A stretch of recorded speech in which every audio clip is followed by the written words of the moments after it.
The program. Yeah, it's like that. Last hour here in Glendora.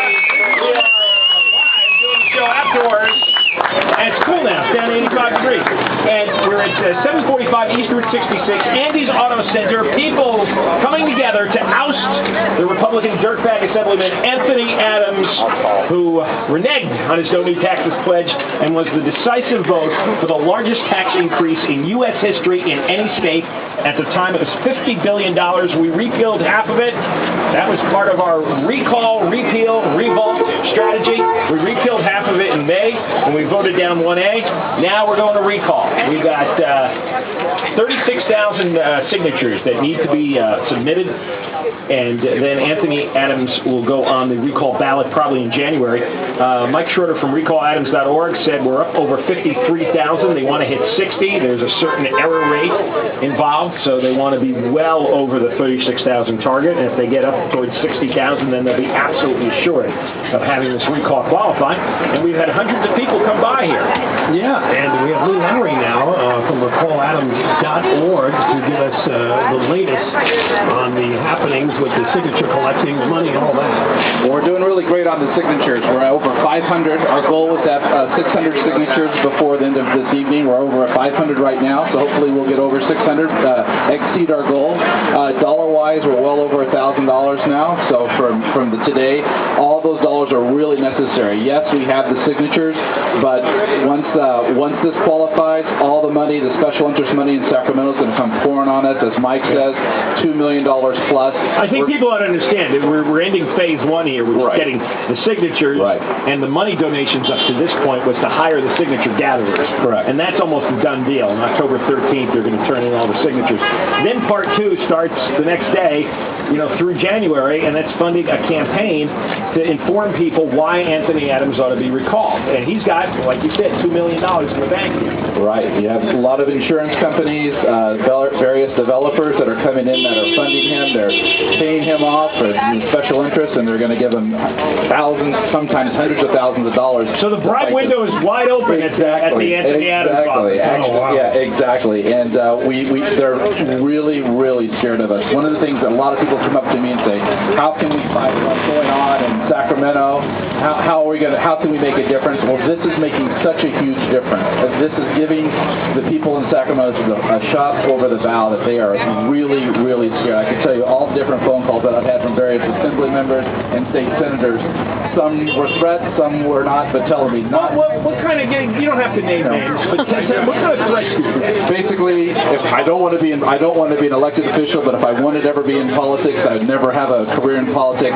The third house, which is all the lobbyists, they would never fund any campaign that I would be a part of or I would support. And I don't care. A person should be in politics to affect change, to do good things. And as Andy was saying, business climate in California is horrendous. See, this is really the dark side that people don't know about, is that you decide to become part of a recall campaign, and he gets calls. These are Republican assemblymen.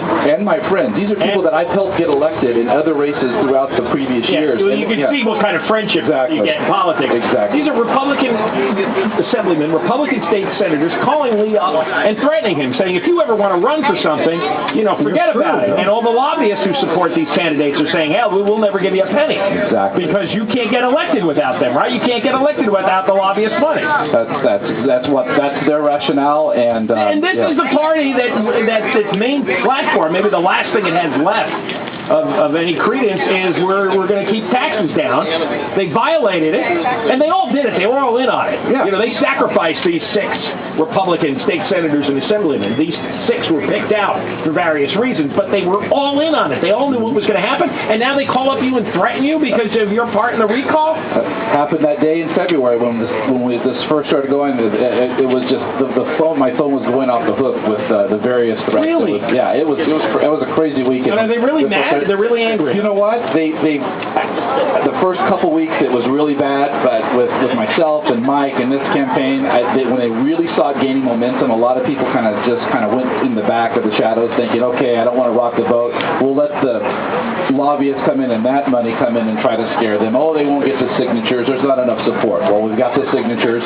Now we're going to win this campaign when it's a special election, and it's going to be a time to change Sacramento. I just wish people knew how the place was really bad. It's I bad. wish people knew how so many of the Republicans were in on the tax increase, were busy threatening you when you started up the recall, that this is how life really runs in Sacramento, and none of them gives a rat's ass about any of you people. They don't care. They care about their next campaign, most people. And most of that's what they're looking for, and who helps them out, and that way they can get to their next office. And it's really sad.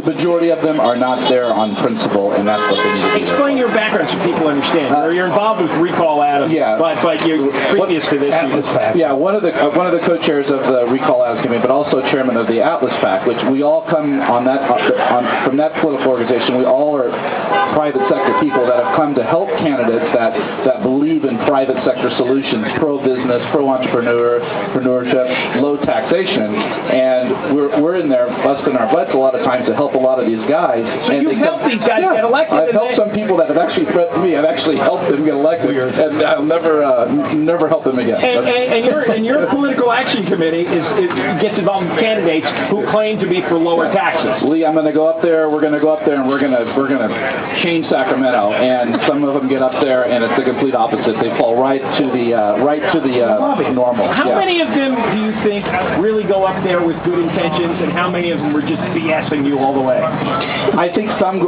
originally go with good intentions, but they get up there and they don't have the guts, as Anthony Davis was saying, to be a man to go up there and stand up for what you believe in and go in there and fight. It's easier for them just to go along to get along and know where their next office is coming from. And nearly every one of them too, because you've got how many Republicans are left in the legislature? We got what, 20? 29 in the Assembly. It's 29 in the Assembly, about 15 in the state Senate. So you got 44 men and women up there. 120. And I mean, it's not much of a party to begin with, and none of them will stand up. I don't want to say none of them. I don't remember any of them during the tax increase. I don't remember any of them standing up. So disappointing. And I mean by standing up, not coming on our show and saying, "Oh, I'm against the taxes, Johnny Can." I'm saying really making a ruckus and challenging the leadership. I would have challenged the leadership. You should have been out on the steps and having a huge press conference and saying, "Belines is the worst leader the Republicans have had, and I'm standing up for the people of California," and they did nothing. And we've got to bring people like Tom McClintock, that type of candidate, that type of person is the person that goes to Sacramento and now Washington, D.C. and actually stands up for what he believes in. That's why I also wish a lot of Democratic voters would pay attention to what's going on, because you read the polls and Democratic voters are wildly against these tax increases. There's almost universal agreement that there's a massive spending problem here, yet they elect some of the wackiest people in the legislature, and it's like, are they paying attention to what's going on? And believe it or not, there are a lot of Democrats out there that believe in business and have pro-business values. How can you not? Then there's no tax revenue without the business. Exactly.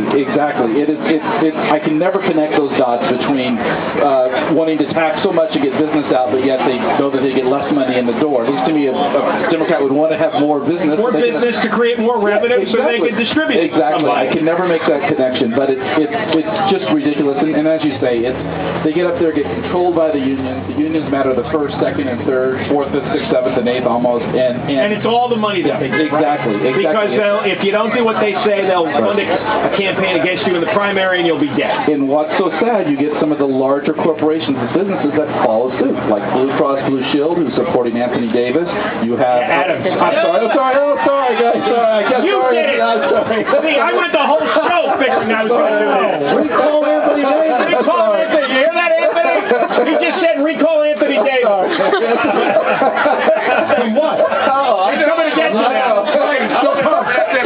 I know. He's still well built there. He can take you out. Definitely. I know. It's a tough name to have right now, Anthony. All right, Lee, we thank you for talking to us again. They have a special fundraiser going on Saturday night, which involves Congressman McClintock. Take 2 seconds to say, if a person would like to donate, it's $250, but it's supporting this recall, and people like Tom McClintock, who came out on a limb and supported us literally 3 days later. He came out, not only verbally supported this recall, gave us $5,000. He did matching funds. He did John and show right away. Senator Mountjoy, as well as Dana Rohrabacher, has come on and signed on on board as well. So we're getting support congressionally, and it's a huge help for us. And if you can come out, it's going to be a nice evening. You'll be able to meet Tom McClintock, and the more support for this campaign, the better, because we're really going to get into some political fight coming up here. And if I can just announce really quick, at Apple Valley, we have the drive-by signing at Apple Valley. It's on the corner of Bear Valley Road and Jess Ranch Parkway. If you're up in that area, please go by, sign the petitions. We want every single name we can get for the turn-in on the 13th. All right. Lowrey. Lee Lowrey with the calladams.org. Again,